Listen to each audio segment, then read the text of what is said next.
Hello everyone, আসসালামু আলাইকুম।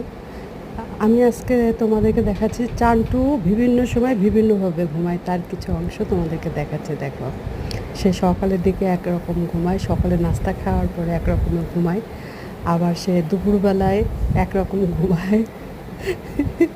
তো এক এক সময় এক এক রকমের ঘুম।